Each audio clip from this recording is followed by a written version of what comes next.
91X. Greetings, it's Oz. We're coming at you from the Sunset Sessions. This is day 2, and we are with Michelle Delamor. Yes, Delamor. You say it so nicely. Thanks for dropping by. Thanks for having me. You were on American Idol Season 9, which was in 2010. Yes. That seems like going through a ringer. Were you really disappointed when you got eliminated? How does that work mentally? Yeah, I mean, it's really crazy. I think the whole process is you're just in a whole different mental space. You know, it's this whole psychological, I don't know, whirlwind, you know? So actually when I got eliminated, I felt like I was having this weird out-of-body experience. Everything happened so fast, you know? I was just like, wow, I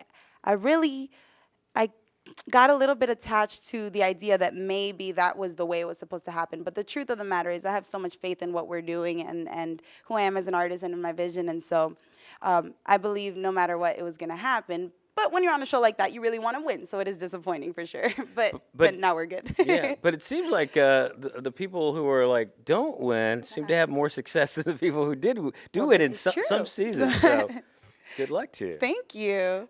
Now, watching the show this year, there seems to be a lot of drama with the judges.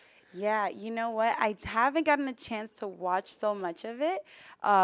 But yeah, I heard with Mariah Carey and all that good stuff. I love Mariah Carey. I'm a huge Mariah Carey fan, so it would have been awesome to have her on our season. But I was happy with our judges. I can't say much about this season because we've been so busy. It's like TV's never really on in the house, but I'm sure it was a great, dramatic, awesome season.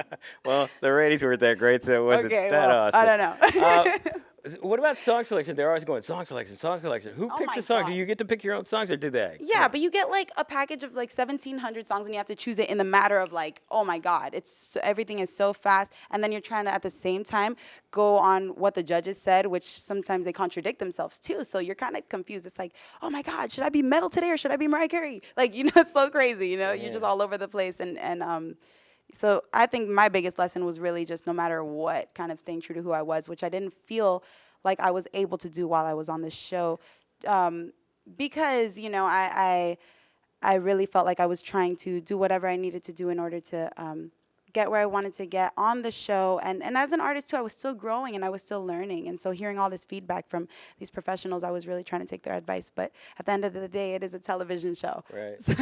So at this point, what kind of record do you want to make? Do you know? Yes, of course. All right. What's pick a lane? That's what they always say. Pick a lane. It's pop rock music for sure. After the show, I kind of took some time in silence to really discover who I am as an artist, so I can be exactly who I want and need to be for the world to experience. And in that time of discovery, I realized that I was really holding back on some things that are, you know, who I am at the core. I grew up listening to rock music, Led Zeppelin and the Rolling Stones and Janis Joplin, and gospel music at the same time as well. So just incorporating all those different aspects of music and the different things that have influenced me, allowing that to be my driving force and really what I feel inside, and not allowing myself to be put in a box. What happened was when I was on the show, I kind of felt like the show's amazing. I'm not saying, you know, the show's awesome. It was great exposure and great opportunity. But I did feel a little bit like I was in a box, you know? And that's partially my fault. I allowed myself to be in a box. But I just wanted to scream afterwards.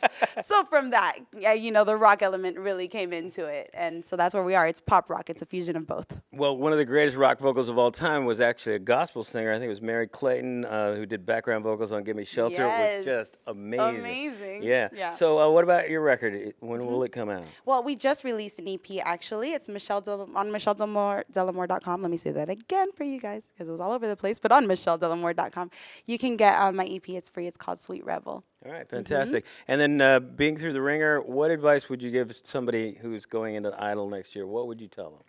You know, just stay true to who you are as an artist. You got to feel it. If you don't connect with it, no one else will at the end of the day, you know? And if you do, that's all that matters. You give it your best shot and you keep going. It's really not the end. It stops when you decide. All right. That's it. It's pretty good advice.